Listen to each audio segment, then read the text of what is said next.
Hello, my name is Lehi Dickey, and I'm doing my research proposal defense presentation on poverty and the impact it has on student achievement. Poverty has an unequivocal negative impact on student achievement in the public school system. In the United States, the gaps between the gaps in academic achievement between low SES and their affluent peers are substantial, and this is according to Rowan, Rodenbush, and Cohen, 2006. And failure to address the needs of students who live in poverty may place these students at risk for academic failure. From a historical perspective, historically, children from higher income households have scored higher on standardized tests as opposed to students who are living in less affluent households.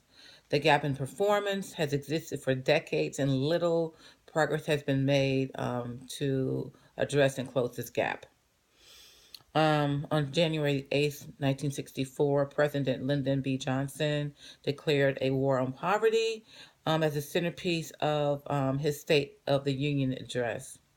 The program focused on education, job training, and community development, which began with a $1 billion appropriation to create programs to minimize, if not eliminate, poverty. President Johnson's administration began the practice of funding personnel and services that targeted the educational minority and economically disadvantaged under the Title I of the Elementary and Secondary Education Act to help schools better service students who were living in poverty. The Title I program originated in 1965 when Congress passed the Elementary and Secondary Education Act. Title I is a federal grant program designed to give educational assistance to students who are living in high poverty areas. The act was reauthorized in 2001 with the passage of the No Child Left Behind Act. The purpose of my study is to address how a high performing public charter school in Oakland addresses the needs of its low SES and culturally diverse students. The goal of this study is to examine the school, the leadership, the instructional strategies, teaching practices that the school and the teachers mediate to ensure that all students are successful. My research questions include: how do teachers and administrators in a high performing K 8 public charter school address historic disparities in achievement between demographic groups to ensure academic success for all students? My second question is: how do teachers describe the school leaders and their leadership practices to ensure, again, academic success for low SES and culturally diverse students? My third research question is: how do teachers and administrators describe the instructional practices and strategies they use to ensure student success? For my conceptual framework, I'm going to be coming I'm going to be using culturally relevant pedagogy. Culturally relevant teaching is a term created by Gloria Ladson Billings, 1994, to describe a pedagogy that empowers students intellectually, socially, emotionally, and politically by using cultural reference to impart knowledge, skills, and attitudes.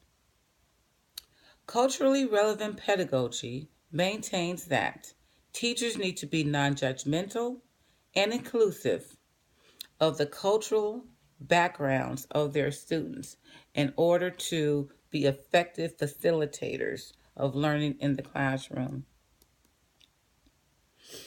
Culturally relevant pedagogy stretches the importance of educators learning from and respectfully relating to other cultural backgrounds, heritage, and traditions of others. And this is according to the IRIS, Center for Training Enhancements, 2009. Culturally relevant teaching acknowledges, responds to, and celebrates fundamental cultures and offers equitable access to education for students from all cultures. One other tenet also of culturally relevant pedagogy is teachers having high expectations for their students.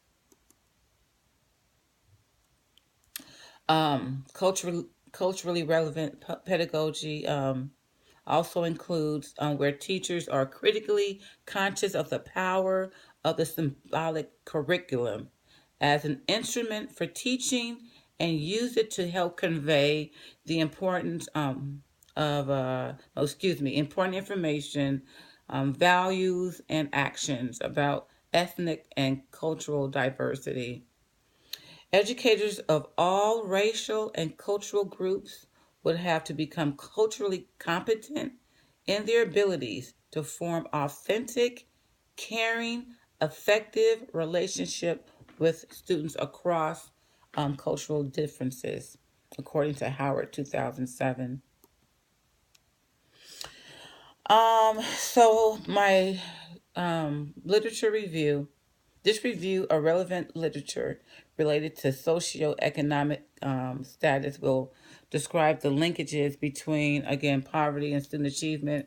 I came up with major findings and themes. The first one is, what is the achievement gap? It's a term which is used to describe academic achievement between, well, not between, but of marginalized students. My second finding is the intersection of race and poverty, which focuses on how children of color are 4 times more likely to be born in poverty than their white peers. Another of my themes is the out of school factors that, affect student achievement, which include health. Many times kids come to school, they have asthma. They can't see because they need glasses. So things of that nature that has a big impact on student achievement.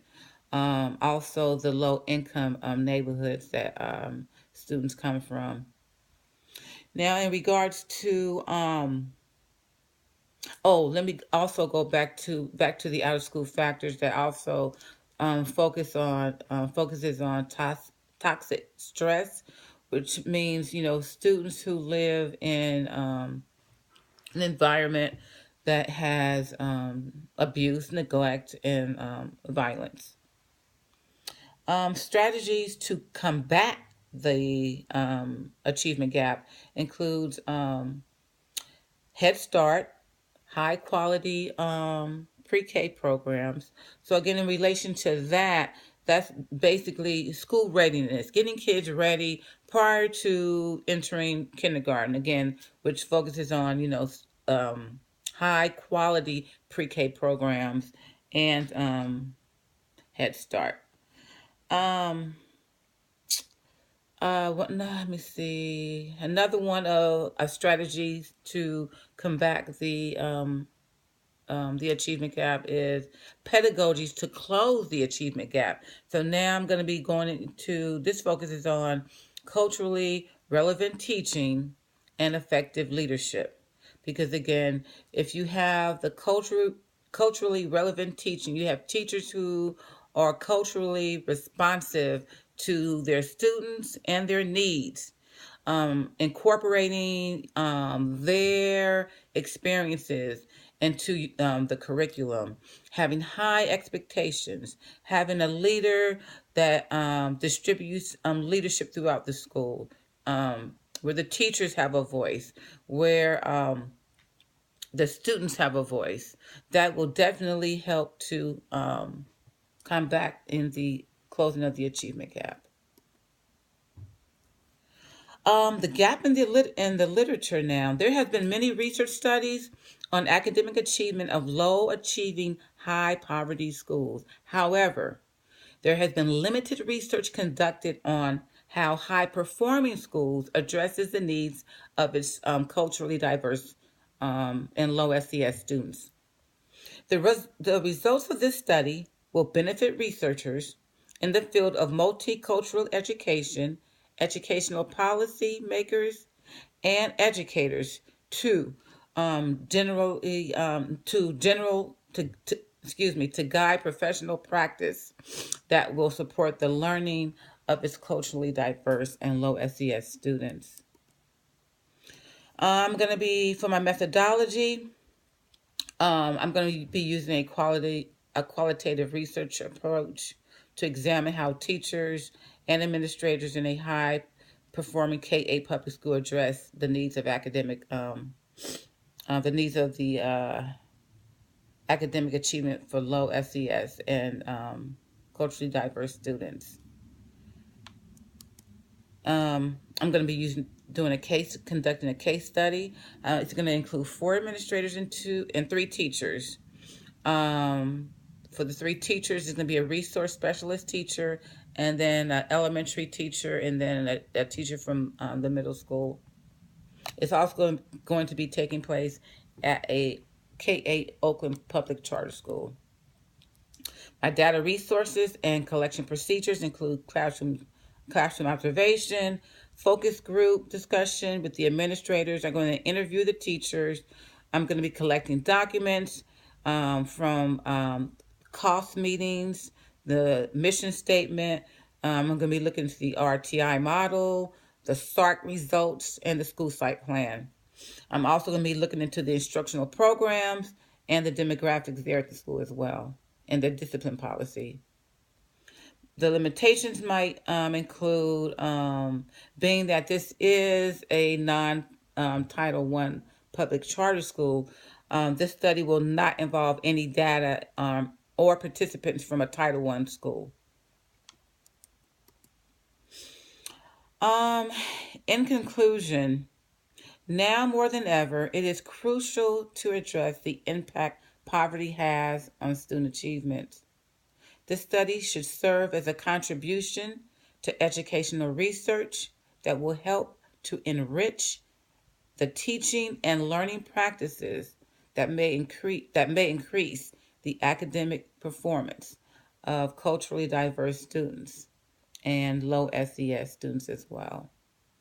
Moreover, this study should shed light on different perspectives, views, and options from potential participating administrators and teachers in an effort to increase the academic achievement of culturally diverse and low SES students. Ultimately, this contribution will help in the assist in teaching practices that should help to narrow the gaps in academic achievement among and within culturally diverse students and low SES students as well. Thank you.